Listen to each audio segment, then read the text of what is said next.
today's gonna be a great day because it's a Yeah. perfect day because it's today's a perfect day for a perfect day. Yeah. And I then think the music kind of was the influence of his daughter, though.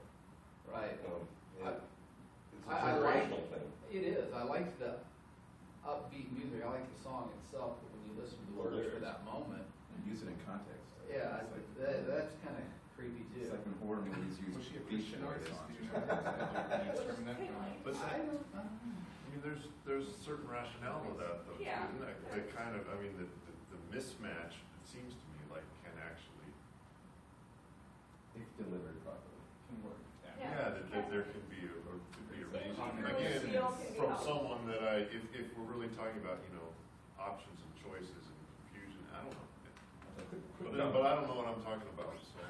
Quick comment though, I don't know if it was mentioned, I think we did mention it on this perspective of grace, I think Mark was talking about it. What about the women who do make that Yeah. choice and are Christians? Yeah. It left them out feel, oh, I had an abortion, where's grace for me? Yeah. I mean, That- Jesus actually says, you're turning your back on me if you walk through that. Yeah, and that right there, if I make that move, I'm forever damned, I'm not feeling good. When I come out of It it, didn't lead Right. that. Yeah. it There was leaves me that. crushed, you're like, I'm going to hell. Right, there was that window where it was very concrete, and it's like, you have to make the decision now. You're turning your back on me. Right. They're coming for your baby. What are you gonna do? I think he could have added one scene where a woman who had already gone through the procedure found herself in a crushed type of moment and started pleading with God, and he could have shown the redemptive value of grace at that point. I think maybe he was trying to communicate that though with the secretary that was so kind to her. Possibly, yeah. That's in Lakeisha, Yeah. because she's gone Yeah. through two of them, he's Right, still right. with her. right. Good point. It's like he's not against her and succeeded in her third attempt. I think Yeah. maybe that's the main Very good character he point. was trying to communicate that in, but for me, again, it was lost in how that character was typed. Yeah, that definitely That just- influenced a lot. That blew it for me. It was overshadowed, that's Comment? Do you mind if I comment on what your take on that was? I'm going to be And very then we'll take sensitive our about break. this. As a teacher of history, I strive to teach my students the understanding about issues regarding civil rights and racial issues in our country. I am a strong proponent of being open-minded and open-eyed to that. I really am strongly against stereotypes, and I understand fully where you're coming from. I have young black friends that I have pleaded with to stop using certain words that they pick up out of hip-hop culture, because I explain to them the history of that word and that there is no way that you can water that down and say, oh, it's okay now. But the thought crossed my mind, like Mark had mentioned, the whole heritage singing thing. Well, what you're saying is true. That is capturing that stereotype. But from the people I know, the students that I've had that actually remind me of some of those characters, and friends that I know idolize that, I guess, the hip-hop type of vocabulary or way of, rolling. The thought crosses my mind that while it isn't enforcing the stereotype, can it still reach their hearts?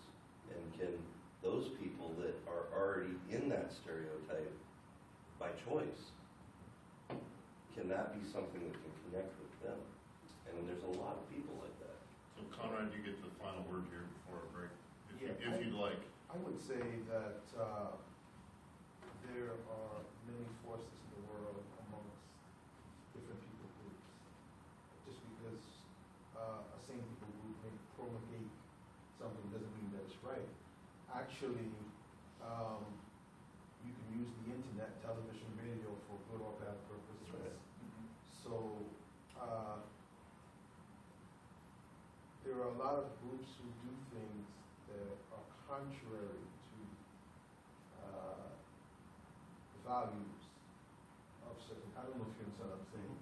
So when a black person says something that they're not supposed to say, I personally take it as ignorance. Right.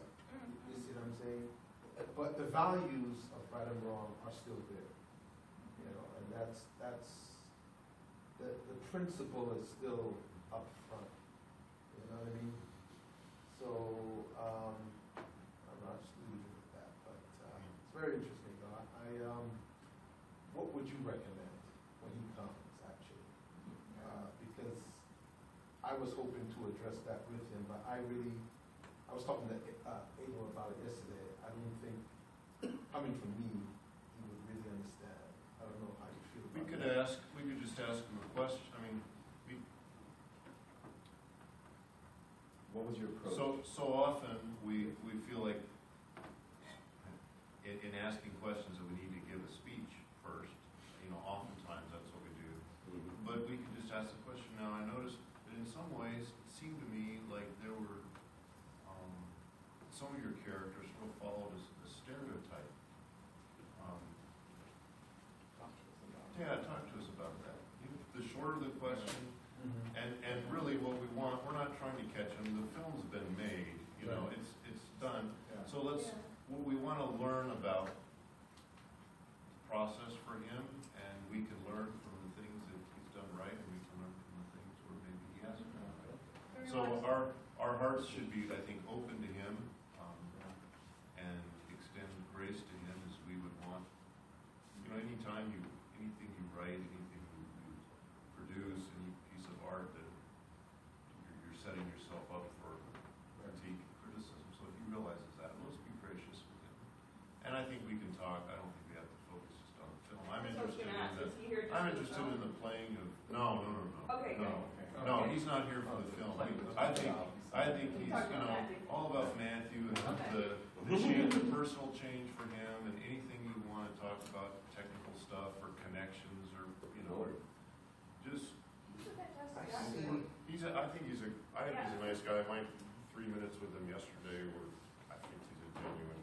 I see the character that he portrayed as Jesus radiating from him. I mean, he's Yeah, the same person that portrayed Matthew as Jesus. There's moments where I just felt like the Holy Spirit was coming out of him. Yeah.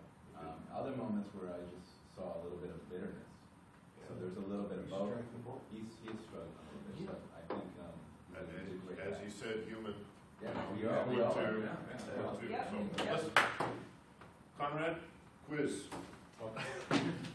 Break for everybody else. Same thing. Have fun with number 4. Yeah, no, that number 4. Same thing that you just mentioned, he captured in the film. That tension, back and forth. And I know personally, in my struggles, in my spiritual struggles, it's always been that, where one moment, Lord, and then I will have a moment of weakness, and it's just like, and I've had that same problem, like, in my social interaction with my wife, and, I saw that, I connected with that. Yeah. Conrad, thank you for address that. I deeply care about what you made.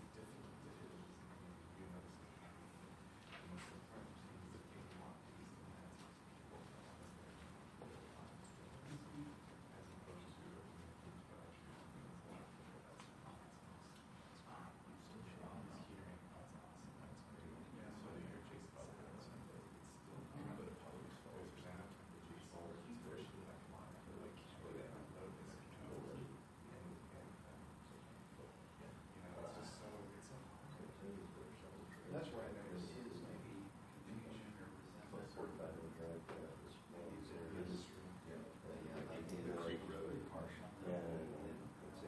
All over his grave. It's a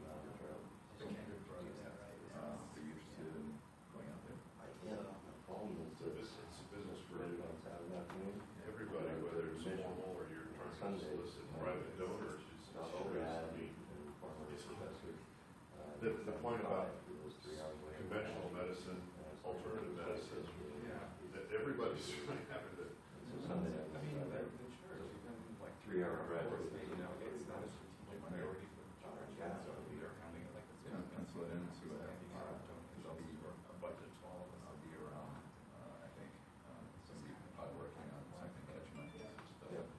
Yeah, so Julio, you're minus in the the ball game, sitting there, you're the only one. Out of place. Every case has its Wow, Rachel. got its reason.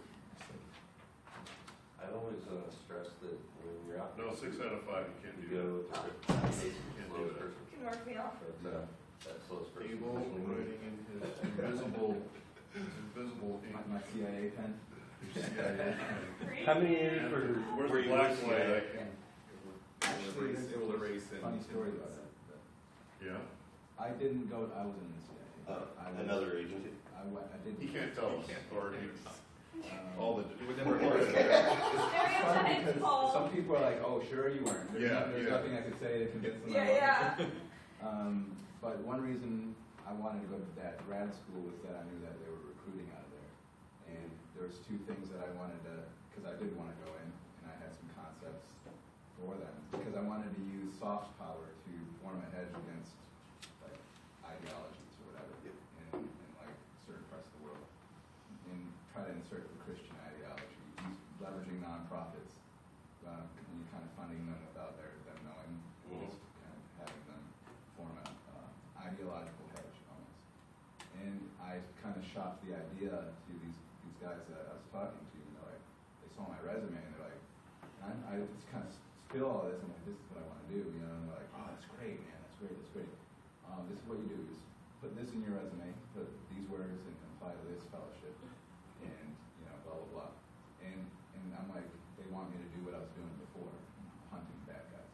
And I'm like, I'm not doing that anymore. And so God allowed me to go there to check that box so that I didn't have to think about it anymore. Okay. And I thought I was checking the box for grad school too, but here I am. Guess not. So He has a way of leading us in ways that it's really hard to see as it's happening. We think, oh, this makes sense. But then later we look back and it's all, sometimes it makes sense looking back. Sometimes it still doesn't make sense. oh yeah, man. Yeah. I'm still wondering why we went to Bishop, but I don't question it. Went to Bishop. Yeah. Heather and I we had to call Oh, out yeah. Bishop. We were there That for exactly 6 months to the day. threw me off. Moved out on the day, 6 months later. Yeah, man. I mean, Was that? Yeah, okay. I finally figured out that on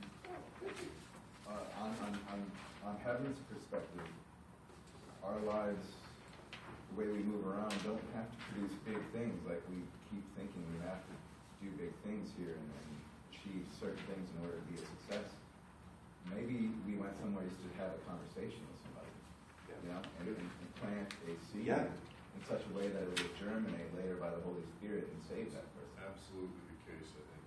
And, I had 2 months with my students down there, but during that 2 months, I had the chance, and I only had 10 of them. I had the chance to read through the entire Gospel of John with them. And I could see on a daily basis that it was impacting their hearts. So, everything else could all crumble away, and that enough was worthwhile. But even if I couldn't see it, I choose to trust that there was a reason. that's what you gotta ask yourself every day, am I doing God's will? Right. And if you can say yes, you're confident of that, then it doesn't matter. And I think at the end of the day, that's the battle. It's like, am I indeed connected to God's will? Am I living in the Spirit, or am I doing my will? Right. Or am I following some kind of deception? And if you can have that confidence that, yes, I believe God wants me here, then that's sufficient. That should be sufficient. And you don't have to have all the answers. Just the Bible. Daddy's got it. That's right. That's the way to do it. That is so true. Were you in the Rangers? No. I was in the Marine Corps. Alex isn't doing it. Oh, was it? What? Supporting Green Berets. Yeah. And, so that's why I draw a lot of military metaphors. I think Christianity and the military have a lot of metaphors. Oh, yeah. A lot of metaphors. I've come to the conclusion that that's not in a literal physical sense, but that's a military handbook. Yeah, exactly. But we are in enemy territory. it's a spiritual war. That's right. I think it's helpful to continually remind ourselves that. I asked because I got a buddy down in where I lived. He was in the Rangers, and you had mentioned Green Berets and their indigenous infiltration, their linguistical approach, and try to get the culture group to actually be the force mover instead of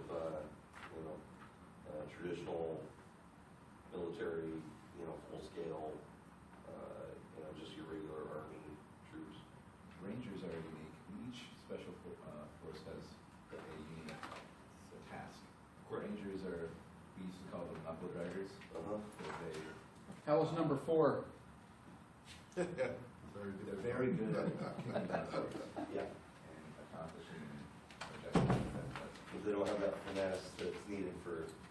All right. With a high level of training like SEALs or Delta.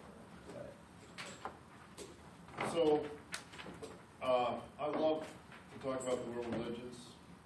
It looks like that's not going to happen much this quarter, so I'm going to go over the quiz. I'll say a few things as we sort of skip our way through Islam, Hinduism, and Buddhism, and then I'll make an appeal for you to remember that your audience, even in North America, certainly globally, your audience consists of people who are not just Christians, not just Seventh-day Adventists, not just Christians, not just lapsed Christians, not just postmodern, not just agnostic atheists, but Buddhists, Muslims, Hindus as well. And if you want to reach, I would hope that somebody would attempt to reach these groups, communicate with these groups effectively. And in order to do that, you would obviously need a lot more than what we'd be able to cover even just if we spent our whole 2 weeks on the world religions, which we could have profitably done. Okay. Do you teach a similar course in world I religions? teach world religions, yeah, and honors in a couple classes in world religions. They're some of my favorite ones because of what happens when we. Those It's are amazing. To those me, are just amazing. during the school year though, like there's regular school. Yeah, regular school. Yeah, regular school, not fake school. But The summer sessions are very limited in what did courses. I say that out loud? This isn't fake school. This is real school. It's just different. McGavran, letter D. That's not terrible. Race prejudice, he says, can be understood and should be made an aid to Christianization. That sounds, I think it sounds more radical or controversial than it actually is. Basically, this is like saying meeting people where they are. It's present, it's there. Use it. Use it. I can clearly see that D is right, but isn't C also right? No. Because from the reading, they didn't understand that what they were doing was racist. So until they were educated by the West. But all along they believed in a strong difference between their tribe and the tribes around them. So they had the prejudice even before the West came along. That was the Did they acknowledge it as prejudice?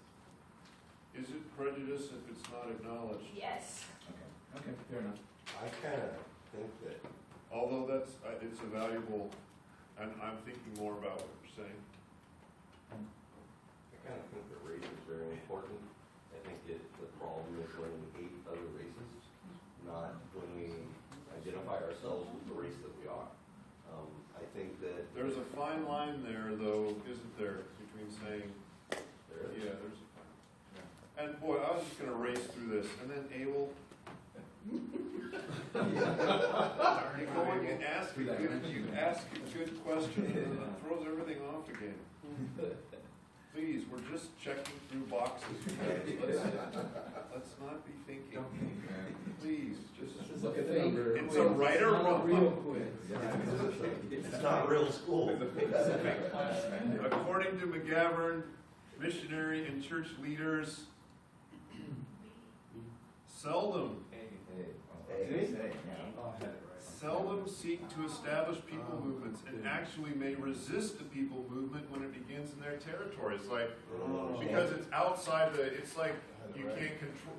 Yeah. Yeah. And it's group, and what about, Did this go We gotta to send me?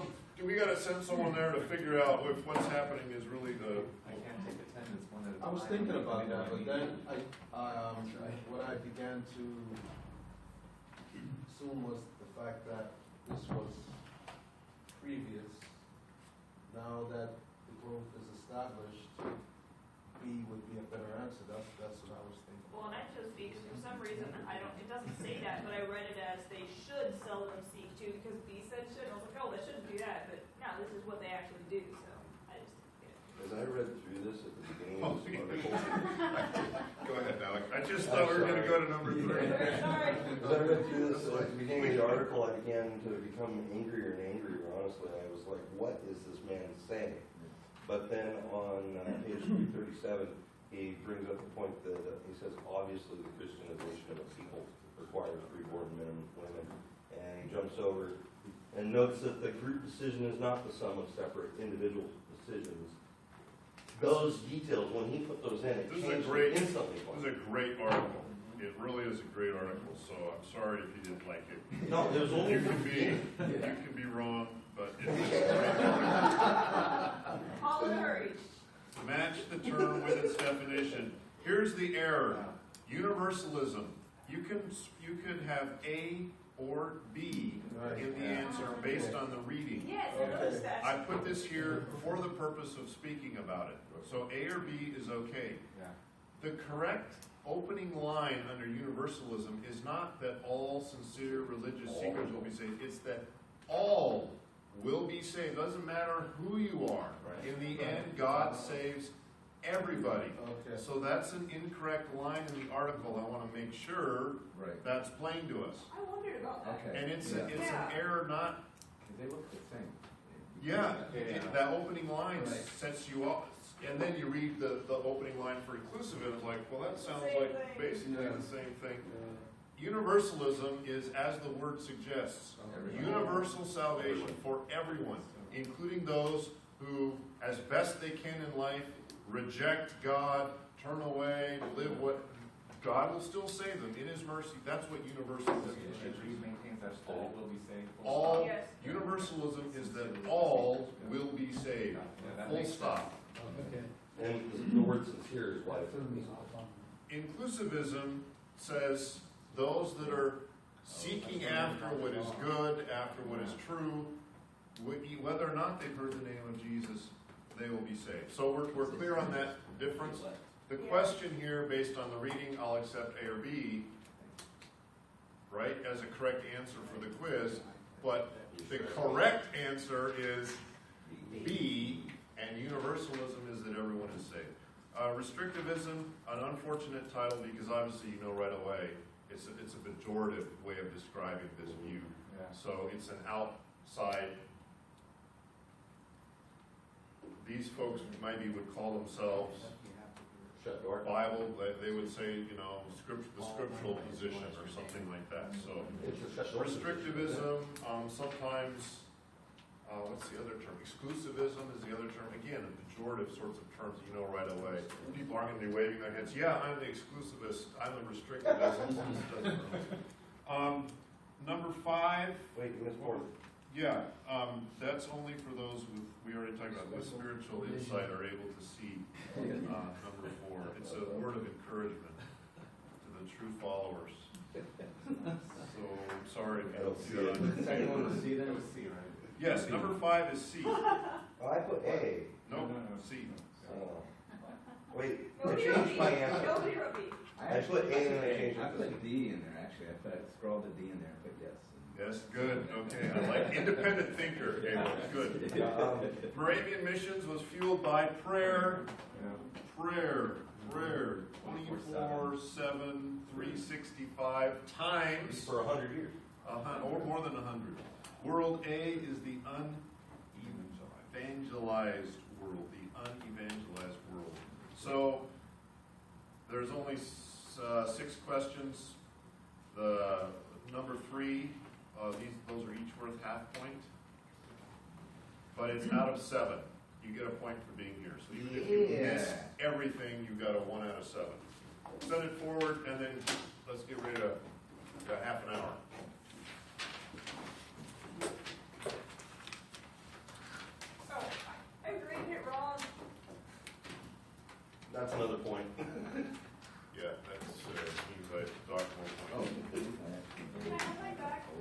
Yeah, there's an old quiz also. It's the one over the big black line. Two, So- nine, Yeah, I wrote the wrong number at the top. What should it be? 6 out of 7, not 5. I'm able to do, I'll make that correction. Thank you. 0.6 out of 7, got it. Yeah. Thanks. Okay, That chain reaction enough. concept is so powerful though. we'll talk, I think next week, depending on how much time we have left, we may talk about, circle back on some of the people who moved to corporate order. Islam. What do we need to know about Islam? Muhammad, I think if we look at his story in its cultural context, he was a reformer. He experienced multiple early losses later in life. Early in life. His father died before he was born. He was given into the care of, had 2 different wet nurses, one for just a very short period of time. Then he lived with a woman as his nanny, as his mother for 5 years. Strong Catholic. She brought him back a time or two to his real mother. She sent him back. And it was when he was 5 that he finally transferred into the care of his biological mother. Again, just think as a child what this is like. You realize that the family that is your family isn't actually your family. And that one day you're going to be given to a stranger who's actually your mom. And that day comes and goes a couple of times before the transition takes place. And then he never forgot his birth, his nannies, his nurses. Years later, when Islam is a political and military power, he shows mercy to the entire tribe that his wet nurse had belonged to, his first mother. So he's someone whose early life marked by separation, by loss, and I left out the fact that he only lives with his mom for about 2 years, and then she dies. He's placed in the care of his grandfather, and he dies when Muhammad's 8, and then goes into the care of his uncle Abu Talib. So his early life is marked by loss. It makes sense then that when you read Islam, the Quran, the early documents of Islam, there's a strong emphasis on care for widows, for orphans. That's who Muhammad was. And blind people. For people that are marginalized in society, Islam and Muhammad were reformers in this regard. Women's rights, Islam a force for that in its original context. Beliefs. The name Islam, and again, I don't know how much you know about these various religions. The Arabic root, it's a consonantal, 3-letter consonantal root, S-L-M. When you add vowels, you get things like Islam, right? Or if you throw the M in at the beginning, Muslim, again, the S-L-M is there. Islam literally refers to submission, with the idea of the religion of Islam is a religion of submission to the will of God. It's also the same root for, as we heard from Alex, salam, S-L-M, right? And that's the word for peace, salam. In Hebrew, a related language, it's the same thing with the SH sound, shalom, S-L-M. Salam, shalom, peace, Islam, Muslim. So Muslims will say we're the religion, these are the dominant 2 descriptors, we're the religion of peace, and actually, usually before that, we're the religion of submission to God. The name of the religion is Islam. Adherent of to that religion is Muslim, which means one who submits, or one who submits. In understanding correctly here, hopefully, based on the definition of these words, I would hope that every single one of us here is a Muslim in the sense that we are ones who live a life submitted to the will of God. Allah or Allah literally means the God. Pre-Islamic Arabia was polytheistic. They had many gods, but they recognized the God, who was the high creator God. And Muhammad, based on the visions that Gabriel brings to him, declares that there is no other God but that high God, the God, Allah, or Allah, some would say. God is one. This is the central teaching of Islam. So Muhammad, in a polytheistic society, declares a strict monotheism. Muslims believe in angels. Angels record your deeds, good or bad. There's actually a recording angel for your good deeds and a recording angel for your bad deeds. And on the Day of Judgment, that's number 6, on the Day of Judgment, your deeds are weighed. And depending on how the scale tips, so shall your destiny then be. And with this possibility, you can appeal to Allah for forgiveness and grace and mercy, and you hope that it might be granted. But that is up to Allah as to whether or not it will be. On number 2, the God is what? Allah, the God is what? One. Number 3, Jinn, J-I-N or J-I-N-N is another class, kind of like angels. They are fallen. They are the fallen angels. Angels have no free will in Islam. They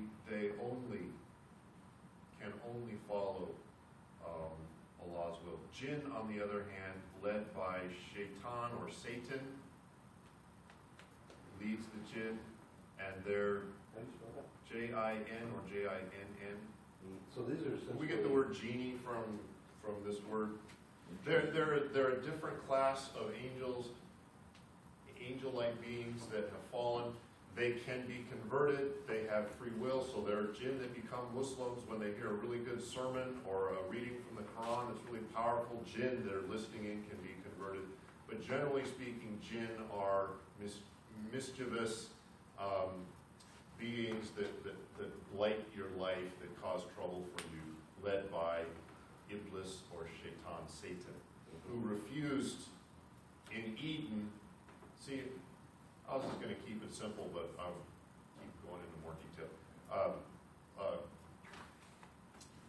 The jinn were ordered to bow to Adam, and Satan refused. Said, Adam's only made from dirt. We're made from smokeless fire. Why would I bow to him? This was the fall, not just, we talk about the fall of Adam for Muslims. There's the fall of the jinn in Eve. Jinn, by the way, they can travel great distances at great speeds. They have organization very much like human organizations. And you typically can't see them. Sometimes you catch a little glimpse, sort of like shadow people. And the interesting thing, one of the interesting things to me is that the jinn also have trouble seeing human beings. So it's kind of a parallel universe that intersects but not completely or perfectly.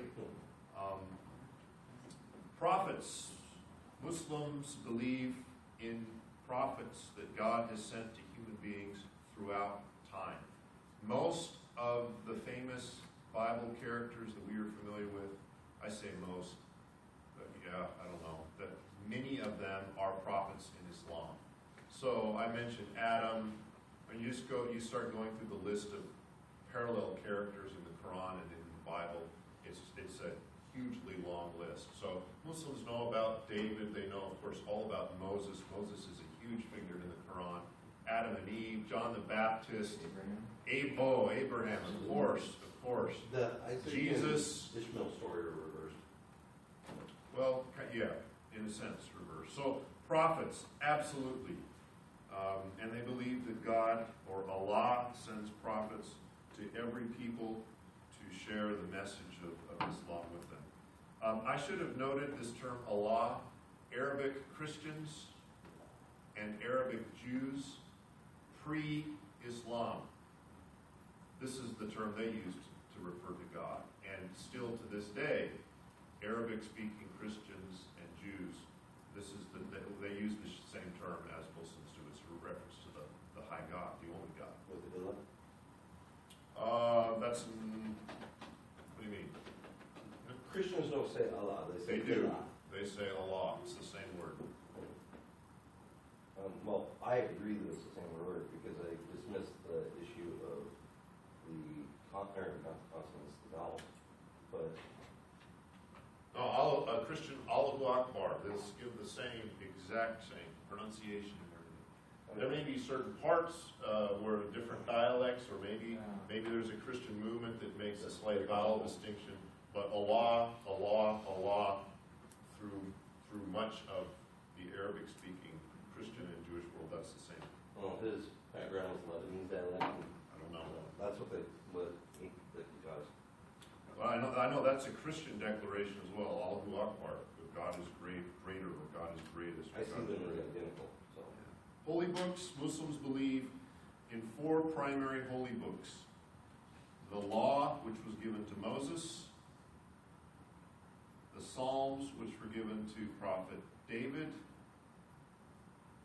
The Gospel, which was given to Prophet Jesus, or Isa. And the Quran, which was given to Prophet Muhammad. I don't have a section here on the Quran. Start reading the Quran, and within a few moments, you'll be reading about the story of Moses and Israel and the golden calf and leaving Egypt and all that.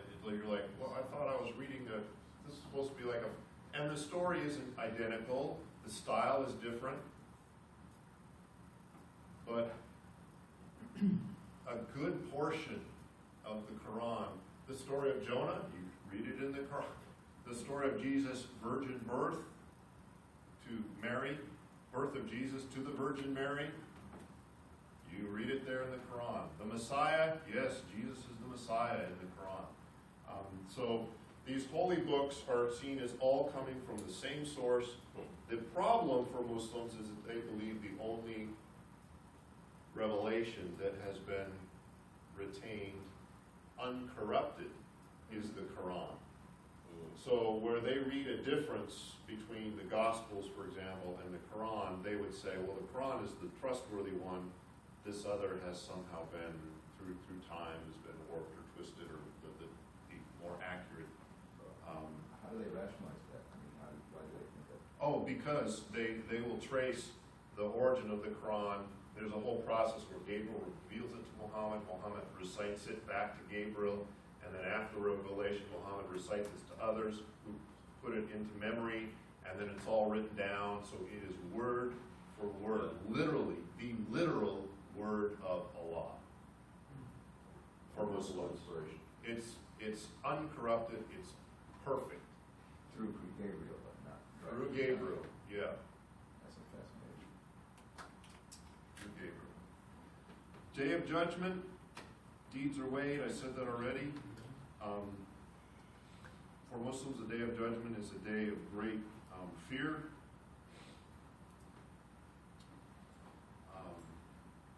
Jihad literally means to strive or to struggle. And in the Quran, and Muslims that know their religion will say this, you'll hear them emphasize it over and over and over again. Jihad is primarily an internal struggle against sin and evil. It's a striving against what is wickedness or sin. Seldom in the Quran, although it is in the Quran, there are occasions where this struggle takes on an outward form. But it is never, Muslims will tell you this, devout Muslims will tell you, never is it to be an offensive warfare. It's always defensive, and even in the offensive warfare, you're never to tear down other houses of worship. Women and children are always protected. It should only be against active fighters that are coming against you. You have the right to defend yourself. That's a form of jihad. Right? So, a few words about jihad. The 5 pillars. The 5 pillars. I just shared with you some beliefs of Islam, but Islam is primarily a religion of orthopraxy. You do certain things. That's what makes you a Muslim. Praxi is in P-R-A. P-R-A-X-Y. First one? Not orthodoxy, but orthopraxy. No, the practices, so letter C, the 5 pillars, these are all things that you do. And these are the things that make you a Muslim. The first pillar of Islam is recitation. And what is it that you recite? Not the Quran, although yes, the Quran is recited, correct answer, but the recitation is the statement, the central statement of belief. There is no God but God. Or another way of saying it, there is no God but Allah, which means the God, right? There is no God but God. And Muhammad is his messenger, is the more accurate translation. The word for messenger, Rasul in Arabic, is translated in Greek, apostolos. It's the word for apostle, which, as we learned in this class, is the closest English equivalent, I think, is missionary. So it carries a slightly different connotation in some. There is no God but God, and Muhammad is his messenger. This, you don't become a Muslim by baptism. You become a Muslim when you, with sincerity, make this recitation. There is no God but God. There is no God but God, and Muhammad is his messenger. So what about the pilgrimage? What is that? Pilgrimage is another one of the pillars. But you can be a Muslim without ever having made the pilgrimage. You cannot be you are not a Muslim until you make this, you recite this with intention and sincerity. You become a Muslim at that moment. So you can find online, and I contemplated showing you someone taking this recitation up front. They call them up. Person recites it in Arabic. It's a Caucasian English-speaking woman who recites it back in Arabic with tears, movement, just very moved as she's reciting this declaration of faith. It's like in a camp meeting type setting, and at the conclusion, Allahu Akbar, praise God, and the whole crowd, claps, welcome to the family of Islam. That's the equivalent of baptism for the Muslim. Prayer is the second pillar, 5 times a day, although it's a little more nuanced than that. Shia Muslims can combine prayer times. It's still the same amount of prayer, but you can combine it into 3 times. It's not just prayer, but that it's prayer facing towards not Mecca, but toward the Kaaba in Mecca, the sacred spot in the Grand Mosque in Mecca. That's not originally where Muslims faced. Somebody knows. Where did they originally face when they prayed? They faced Jerusalem. How do you spell that? The Kaaba? K-A-B-A, Kaaba. There's kind of a hiccup in the middle. Yeah, sometimes you'll have it without the apostrophe and double A's here and there. It's a guttural stop. I don't speak Arabic, so I'm limping that way. It's the same as Kaaba. It's the same in Hebrew. K-A-A-B-A, sometimes it's K-A-B-A-A, sometimes there's apostrophe in there. So, facing that, you must perform ritual washing beforehand. So these are set times. It's all part of the prayer. Wudu, W-U-D-U. Fascinating. Watch little instructional videos. Washing how many times behind the ears, from the fringe. Do this. You suck water into your nose and expel it. You rinse out your mouth multiple times. You wash your feet and ankles, and then you're ready for prayer 5 times. It is interesting. Yeah. Almsgiving, number 3.